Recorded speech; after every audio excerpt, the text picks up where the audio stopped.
This is my final plea for sanity. I am not a Pokemon. Fair game to be captured and trained and kept. Please, please, I'm begging you. Everybody, leave me alone. Leave me alone. I'm writing this from a bench in a busy city centre park. It is mid-morning and people should be at work, but it seems half the city is here. I don't know how many foams are raised against my face. 100? 100 pairs of eyes? Predator's eyes. A growling pack of wolves with their sharp teeth and caning tongues, all licking their lips in fiendish anticipation after the thrill of the chase. And I am the spoils. The madness began yesterday afternoon when I left work early. I just heard that my best friend Nick had been admitted into hospital after having some sort of mental breakdown. Nick had never had any problems previously that I knew about. In fact, out of everyone I knew, she was the only one with her head screwed on right, until she got hold of that game. Nobody had seen her around much for about 3 or 4 days, which was unusual, but I thought maybe she was busy with her job, selling Japanese Pokemon merchandise from her home, or just needed some space. Nick was strong, sensible, independent. But I guess everybody has their breaking point. The phone call I got from a mutual friend, Anna, was pretty vague, something about Nick completely losing her shit in a supermarket parking lot and screaming and ranting at a bunch of random strangers who were filming her meltdown on their phones, like all good citizens would do. The police had brought Nick in, but first they had to fight their way through a growling crowd as they actually had to physically lift several of the leeches off of her as she lay there curled up on the asphalt, making distressed animal noises. Anna told me there were already videos of the incident appearing online, in which people were treating it like some sort of messed up version of Pokemon Go. There were a lot of sick people out there, I guess. They wouldn't let me see her in the flesh, as I wasn't family, but I spoke to her dad, who was understandably pretty devastated. It was just the two of them and their family, and he had raised her to never take shit from anybody, so the thought of a slathering mob reveling in her obvious distress and sort of swallowing his daughter alive must have been pretty hard to take. I tried to reassure him that these people were just jerks. They didn't think what they were doing was wrong. Didn't think at all. He said that sadly. This seemed to be the way the world was heading, with everybody being fair game for the media, food for the masses. I gave him a big hug before he went back into her room to see her. I offered to stay, but he begged me to go home and try not to worry. He was cool, selfless sort of guy, and I guess he didn't want me to sit around getting myself stressed. Before he left, he handed me Nick's smartphone in its distinctive yellow protective Pikachu case and asked me to look after it as a favour. She had tried to throw it away when the cops arrived, but they picked it up and brought it to the hospital, figuring she would change her mind. But when she saw it, as they wheeled her into the building, she became hysterical and started screaming for it to be smashed up, for it to be shot into space and incinerated, for it to be taken anywhere but near her. Her dad didn't want her to get upset again, so he told her he had gotten rid of it, but he figured she might want it back in a few days. It had all her contacts on it and that game. Didn't this used to be your phone anyways? He asked, which was true. We were always giving each other our old phones and things. So I took it off his hands, noticing straight away how cracked and battered it was. This was definitely weird, as Nick was a neurotically careful person with all her stuff. Her place was full of old Japanese action figures and Pokemon stuffed toys, all immaculately and neatly arranged, but this thing looked like it had been thrown off a tower block roof and then stomped on by elephants. I flipped it over in my hands, reflecting on how much I loved my best friend and wondering what the hell had happened to her. And I was shocked to see that Pikachu's cute little smiling face had been deliberately stabbed and slashed at, with his cheeks pock-marked and his eyes virtually scratched out. Feeling sad and dejected on the bus back to my apartment, I switched on her phone, wishing to see the photo that I knew always appeared as a welcome image. It was taken at some sci-fi convention last month. I had dressed up as Harlequin in a costume Nick had helped me create, and she was dressed up as some sort of damaged gothic version of Ash from Pokemon, which looked all kinds of wrong but was pretty damn funny. She had operated a stall at the convention selling her imported memorabilia at shameless prices and had made a small fortune. I remember her being so happy afterwards that things had been a success. I couldn't reconcile her bubbly optimism back then with her sudden breakdown, but I guess thus mental illness can strike at anyone with little or no warning. However, instead of the photograph appearing, I was taken straight to the title of Pokemon Go, which I had not actually played before, despite all the hype. In fact, I only had a vague idea about the whole Pokemon concept, as I was always more of a Star Wars and comic book fan, and preferred console games to anything portable. I thought it was weird that the on-screen text wasn't in English, but some sort of strange pictograph language, almost like Egyptian hieroglyphic, but it was pretty straightforward, and soon I was into the game, using Nick's profile under the name of Nikachu. The impressive avatar was how Nick might look if she was a Pokemon. I scanned her under the bus, through the screen on her phone, ensuring what to do next. I knew that her phone would vibrate if a Pokemon was nearby, but I didn't know all the ins and outs. I swept the phone around, but there was no cartoon critters around. There was, however, a slightly creepy guy in his 40s sat opposite me who had taken an interest in what I was doing. Hey, you have the game too? How many have you found? I didn't want to have this conversation, so I told him I was just trying it out on my friend's phone. He offered to show me how it all works, and got his own phone out, opened the game and started droning on and on about the right tactics to use, and some secret cheats he could teach me. I switched off mentally and sort of just nodded along, wishing this guy would shut up. And I stared past him out the bus window, but then he fell silent, and I turned back to see him holding his phone up close to me, right in my face. He began slowly moving it up and down like Egon in Ghostbusters with his PKE meter. He had gone all serious. I laughed and asked what the hell he was doing. I don't know. It's weird. The game is broken or something. You've broken it. I was sure he was just acting dumb, or maybe this was some stupid new way to pick up women. Stranger things have happened. So I opened the game on Nick's phone and made a point of thrusting it in his face to see how he liked it, but he didn't seem distracted at all. He was still engrossed in whatever he was seeing on his screen.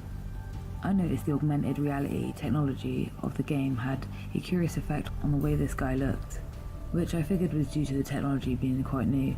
It was his eyes. They seemed wrong somehow, almost cartoonish, pale yellow in colour, and his pupils were strange, but I couldn't say how. My stop arrived and I said goodbye, weirdo, and glanced back from the front of the bus to see him staring at me through his phone, with a keen look on his face I didn't quite like. I got home and threw the phone down and tried to forget about it. Tried to forget about everything, in fact. My apartment was full of photographs of me and Nick, and I began to feel angry, frustrated at everything, and everyone. I turned to my own personal form of therapy, which was neat vodka and a first-person shooter on my Xbox. But though I made him blasting out of my headphones due to the sheer volume, I didn't notice Nick's phone beginning to vibrate. When I opened Pokemon GO a couple of hours later, I thought I'd finally find out what all the fuss was about, as at last I would capture some cute little creature of my own. But there was nothing on my screen except for the darkening apartment. The phone buzzed again. There should definitely have been a Pokemon nearby. For some reason, maybe it was all the stress of the day creeping up on me. I began to feel very uneasy, very vulnerable somehow. I walked over to the window to close the curtains, but got a shock to see a young guy, maybe about 16, in the small front garden. Eyes glued to his phone screen, slowly advanced on the house I shared with an elderly woman downstairs. I banged hard against the glass and shouted at him to go away, and he looked up, startled, and then turned and ran. This was all I needed, some teenage jerk skulking around. I shut my curtains and collapsed into bed exhausted. I'm a deep sleeper, but was still dimly aware of Nick's phone buzzing several more times throughout the night. When I woke and opened the curtains, I almost yelped in shock, as on the lawn outside was the same young guy from last night, who just stood there in early morning light with his phone about an inch away from his face. He seemed to notice I was there, as he moved his phone up and pointed it straight at me. I hammered my fist on the window again, furious this time, and screamed I was calling the cops right away. I took a few steps back so that he was no longer on the property, but he never lowered his phone. He then almost collided with a woman aged about 30 in a smart business suit who emerged from behind a high wall, also watching the world through a screen on her smartphone. This was becoming insane. She exchanged a few words with the guy, but I couldn't hear what they were saying. Nick's phone buzzed again, and I picked it up, my frustration growing. But once again, I could not see any stupid Pokemon anywhere. I tried to close the app, but there didn't seem to be any way to do so, compounded by the fact that every in-game menu was in a weird foreign language.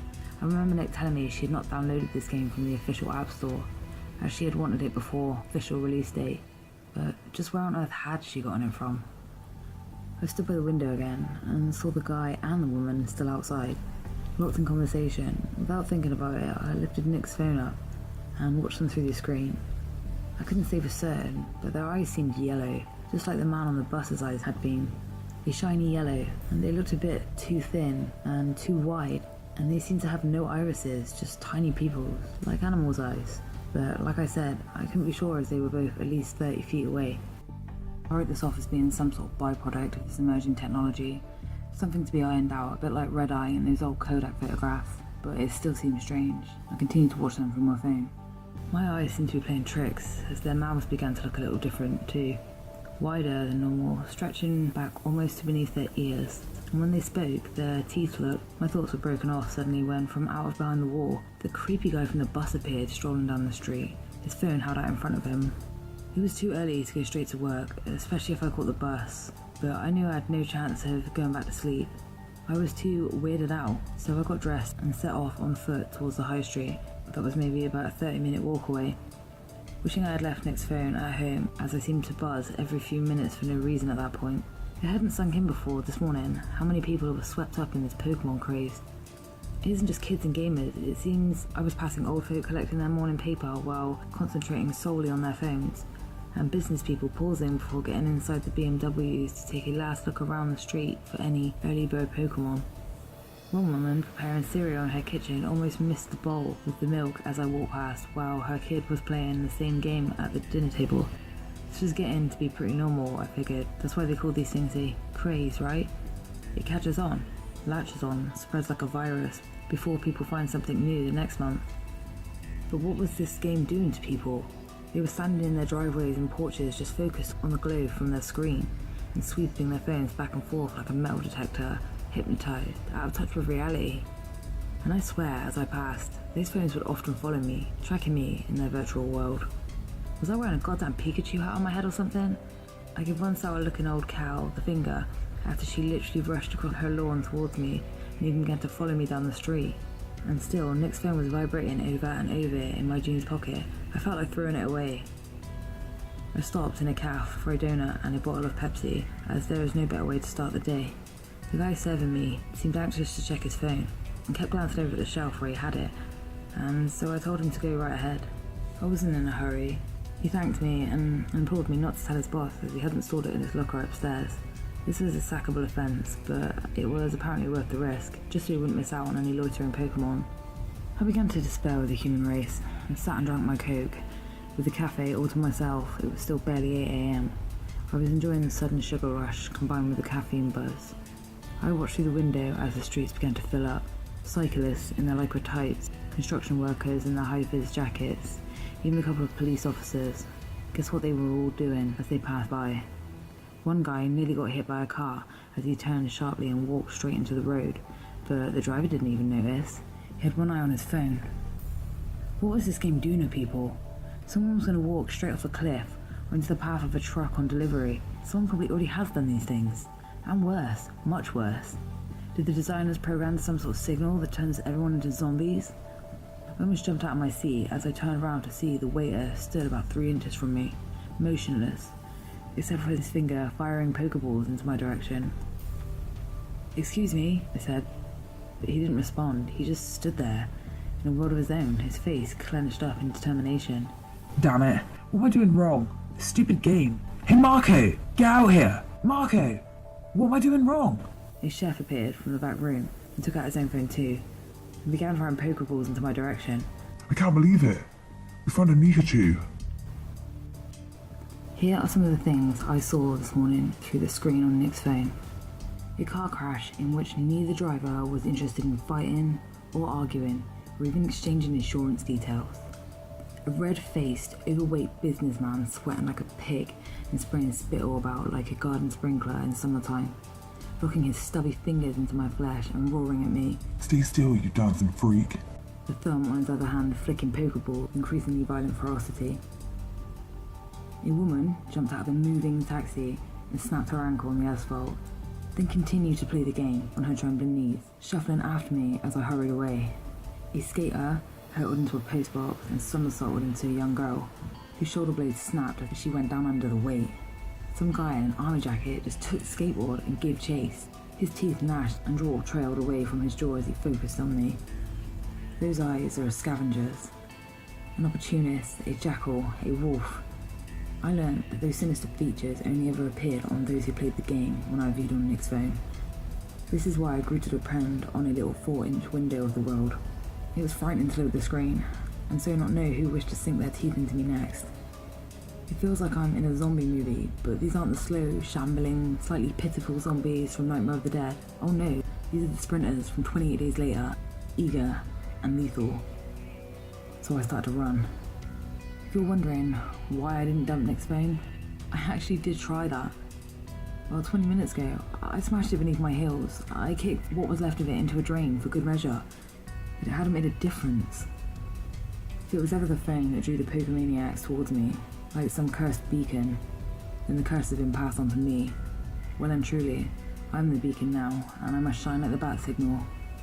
I had no plan, no escape route.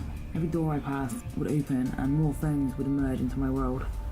From high on the balconies and inside office windows, glistening screens were trained on me like sniper rifles.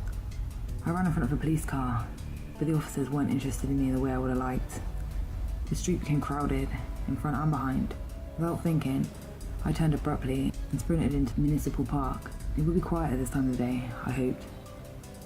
As I sat there, on my little bench, an island prize in an ocean of collectors, as they creep ever closer, people are starting to suffocate, bodies are trampled, and newcomers jostle for good positions. I don't know how many phones are raised against my face. 1,000 since I began this story? A coachload of Japanese tourists have arrived. They clutch their stuffed Charmanders and battery-powered Bulbasaurs, and they point and shout, "Pikachu! Pikachu!" The worst thing is, I don't need the phone anymore to see who's after me. Now I can see the narrowing, caning eyes, the snapping fangs, the long twisted tongues, without any need for a video game screen. Augmented reality is my reality. Over the howls and shrieks from the baying pack, no one can hear me scream.